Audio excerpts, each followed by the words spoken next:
from. I will give you a short piece about a recent piece of word fame for the efforts of our amazing College of Arms in the SCA. As the year of the pandemic was wearing on and people were realizing that they were not going to be getting to Pennsic in the summer of 2021, the heralds all came together and had their first virtual Herald's Point, and it was pretty astonishing to see what they pulled off. And so this is an ode to their efforts entitled "To Kindle a Mighty Blazon." Well, there were days some years ago when folk did rightly tremble, to brave the laurel, pelican, and wreath when they'd assemble. "Ah, no," they'd cry with wrunged hands. "They'll tell you you can't have that. The heralds are a prickly lot. Your dreams are bound to fall flat." Perhaps, alas, there were betimes decisions not so noble.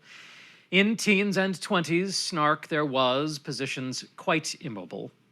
But nowadays, my friends, take heed, and take the hand they proffer. Pray, strike rejected from your lips. You truly are no bother. And so it came, in 55, when Pennsic was in question, that in the space ethereal, there was a bold suggestion. "Let's create a Herald's Point," they said with eyes a-shining. "Virtual, for without war there are desires pining." They set to work, and called upon the heralds wide and far, from Æthelmearc to western lands and all the kingdoms that are. A grand estate they built within these our ethereal lands. The college lent their time and skills, the work of many hands. A great pavilion, digital, did welcome those who sought for names, devices, badges too, they gathered at that spot. As partners to a dance they paired with heralds eager and keen to take up inspiration and see what could be seen.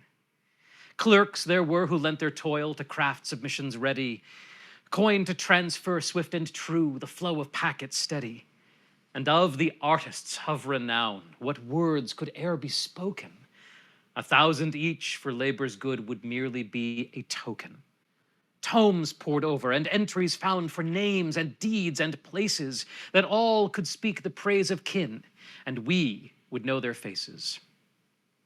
While many hands did lend their toil to bring forth such a feat, without a few of boundless strength no ode could be called complete. Non-scripta Ishtvan brought to life ethereal manners stones. Crampet Lilia led the van that none should toil alone.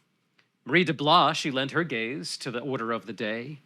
And Thorkel, son of Paul, assured that all who came could pay. Owen Teg of the artistry, Siren Juliana too, Iago and Olivier and Jocelyn labored true. 80 and a few did toil through the day and through the night, until that fortnight and a half was done, deeds brought to light. For though that great phantasmic field lies quiet in its slumber, the submissions who crossed its glades were thrice 200 numbered. 18 score of our populace did realize their dreams, for names and arms to hold and have, by which to know our esteem. And so, though that labor is ended, know you, my friends, one and all, the College of Arms stands ready to rise and answer our call. And so lift up your voices, friends. The heralds are not as you had thought. For their knowledge, skill, and artistry, let us cry them, Vivat!